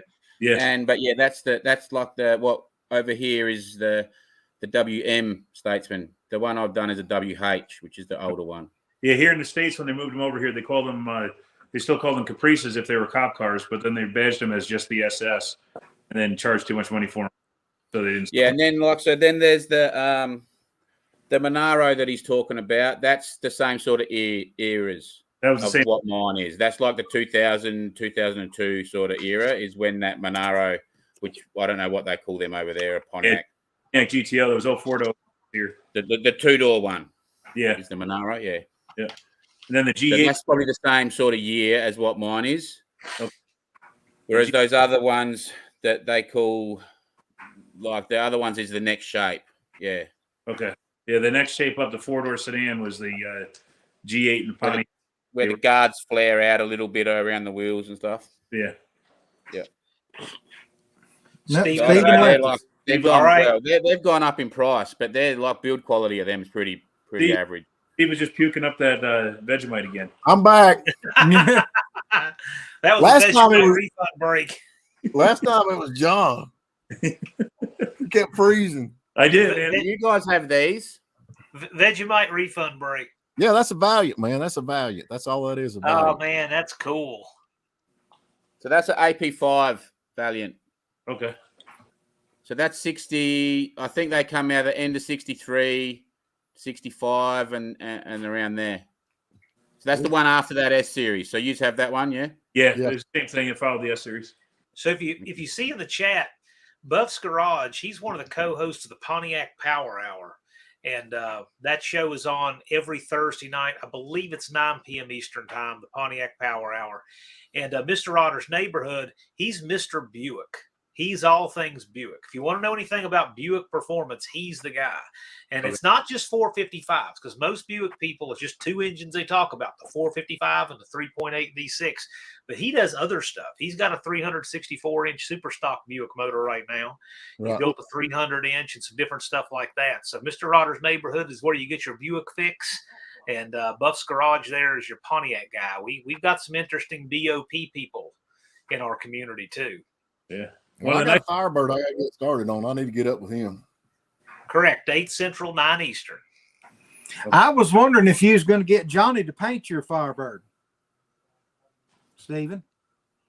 I am when I get to it, but I got so many dang projects going, man. I don't know which one to start next. You're going to have to quit buying stuff. They're a whole lot easier. They're a whole lot cheaper. Yeah, my wife said I couldn't buy any more cars. Sean, my wife's sitting opposite of me right now, and she just said that's exactly what she's been trying to tell me. So could you please keep that conversation to a minimum?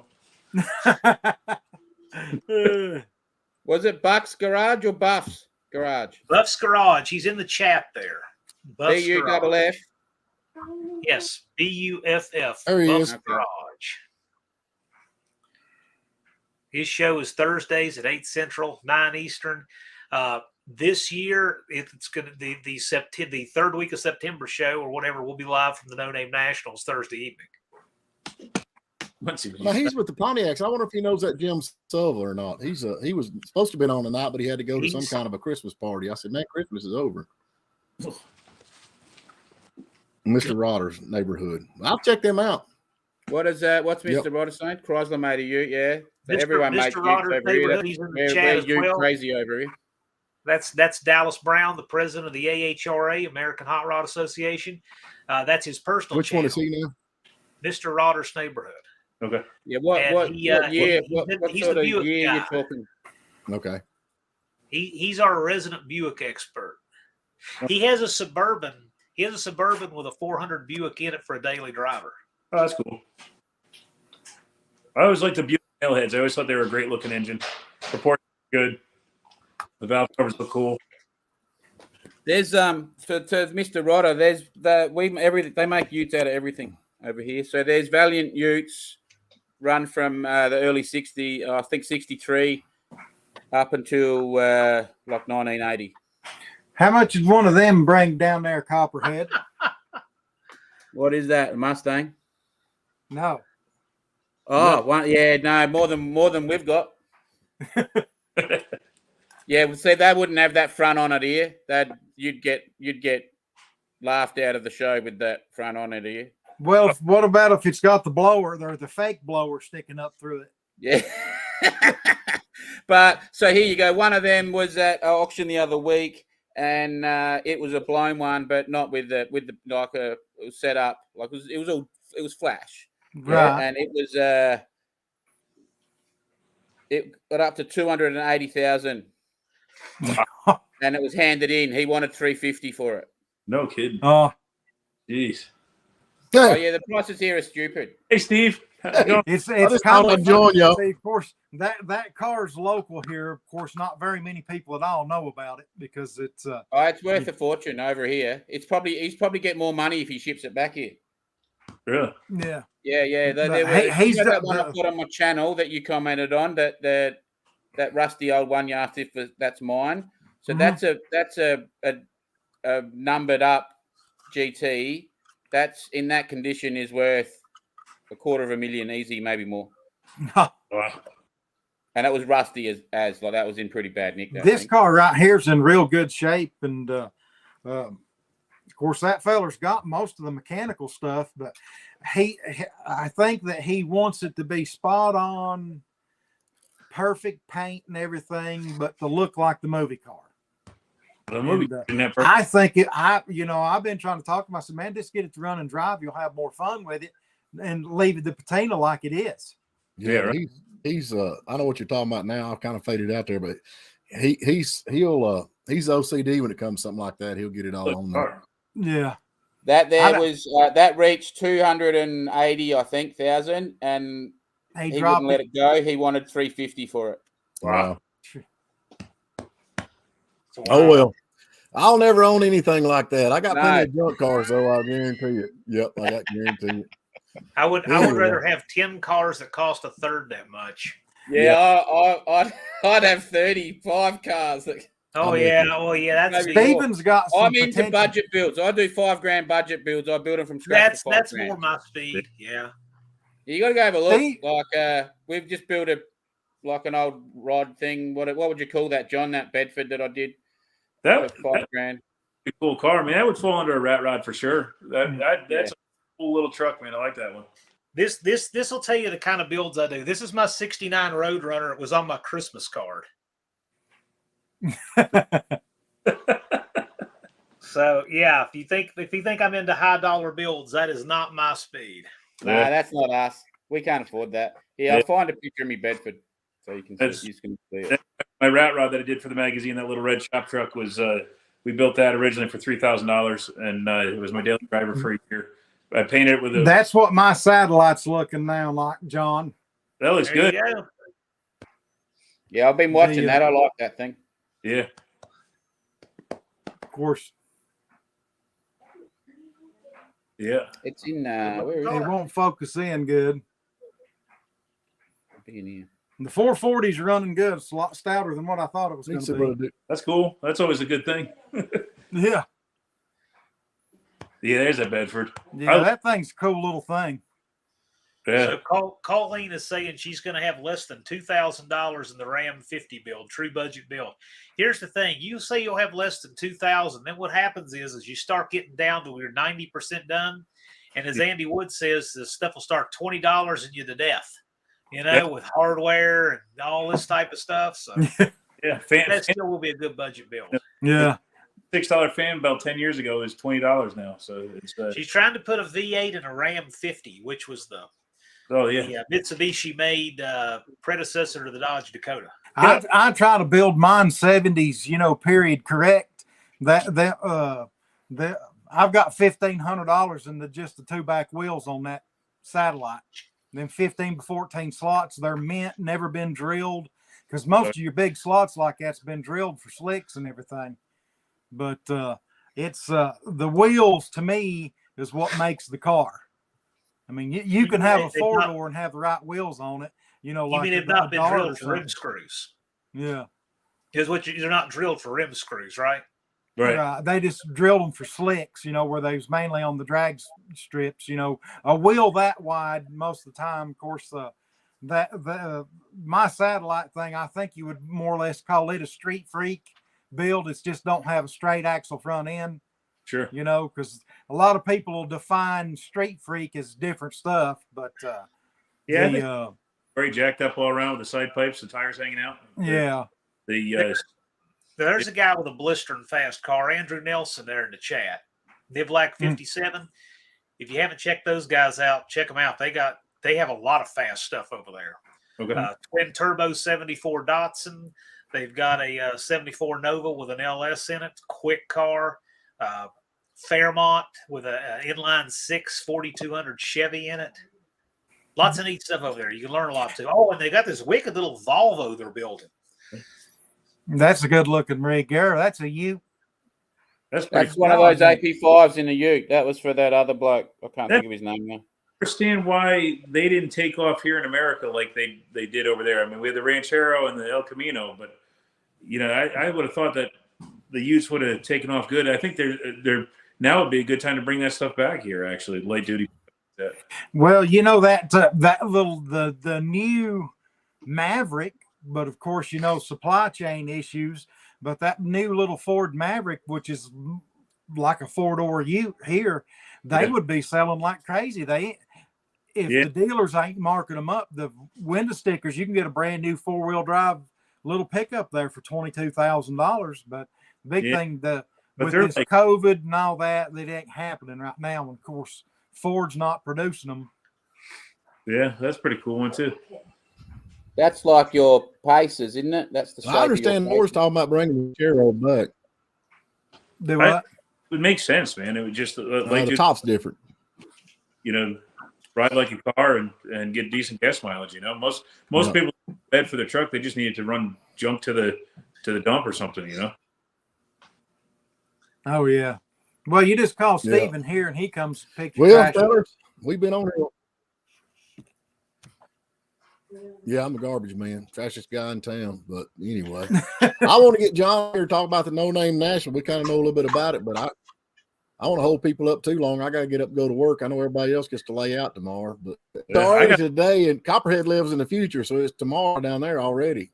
That's right. What's the future look like? Is everything okay? Yeah, it's all right. All right, good. Well, you John, still got that appreciate you stupid coming president on, in, so you're still struggling. He knows what Monday morning's all about, right? Yeah. There you go. It's always good.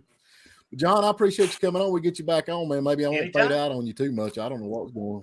But we definitely going to try to get the No Names National. Everybody, like I said, I try to keep up with all these yahoos on here because they just like me. They like junk cars, all that, and good food and junk cars. You can't go wrong with that. But that's right. If you want to keep up with what's going on with the No Name Nationals, there are about 7,000 hashtag videos. Hashtag No Name Nationals. Type it in your YouTube search bar. Mm-hmm. We're actually the number 7 right now trending tag under the letters NON. I mean, that's pretty searched for term, right? So hashtag No Name Nationals. If you want to register, you can register at NoNameNationals.com. If you want to get info to help prepare for the event, see guests related to the event, including Andrew Nelson there. He'll be on my show Friday at 8 p.m. Eastern on the 20th of January. That's an interesting channel, Nivlac 57. So check them out. If you want to see and interact with them live, you can do that this Friday. About every other Friday, Dallas Brown and I do a live discussing No Name Nationals updates because we're always having things updated, be it logistics, be it things with the event, be it something with classes, and so forth and so on, and guests related to the event. So if you want to get involved with the community and stay up to date with what we're doing, that's the way to do it. You'll see that on my channel. Well, I'm gonna try and then, of course, all the videos will be available on all of their channels, so you can keep up with their builds on their channels. I'm gonna try to build me a car up there, and I'll tell you, for all these guys out there that's working hard on their cars, just to make it fair, if they race me, I'll pull one lug wire off of mine. I won't be too fast. You still got? I'm kidding. That's just like we got some ringers out there. Be careful, Stephen. I know that's the truth. Anyway, man, I appreciate it. Appreciate everybody tuning in. And like I said, we're going back. I got a guy from Texas that does a lot of stuff with Corvettes. Supposed to be on next weekend, I think. So we're going to have him back on. And Steve Maggs is supposed to be on. Have you talked to him any, John? He's been busy. Steve Maggs has been on my show. He's been on Buff's show, as Buff said. But yeah, he's doing his thing up in Massachusetts. He likes it up there, but he'll come do lives occasionally. Yeah. I told him, I said, man, you need to come down south or somewhere because your cars you're running out of because all that's left is the hubcaps from all the rust, you know. And it's like, yeah, no kidding. I mean, the rust is bad up there, but he's a great guy, and he is the knowledgeable when it comes to cars. He's a walking encyclopedia. Yep, very knowledgeable guy. He's got a really video on in the wheelbase car. I got both from him when I was publishing my magazine. I reviewed him in the magazine, and I've been wanting to build an alter wheelbase ever since I watched his video and read his book. Man, it's just And do it. Well, let's get out here, folks, because I got to work tomorrow. I don't know about the rest of y'all, but anyway, Copperhead, we hope you make it next weekend. We hope you don't get bit by a snake or something or all any kind of thing. I had to get the snake bloke out yesterday, so to check in one of the parts cars because I thought there might have been one in there. Oh, really? Oh, All clear Not though? good. Yeah, it was all good. it's just like prehistoric times down there. There you go. All right, guys, we appreciate you. Thanks for having me. Appreciate Y'all it. have a good week. We'll See see you, you. everyone.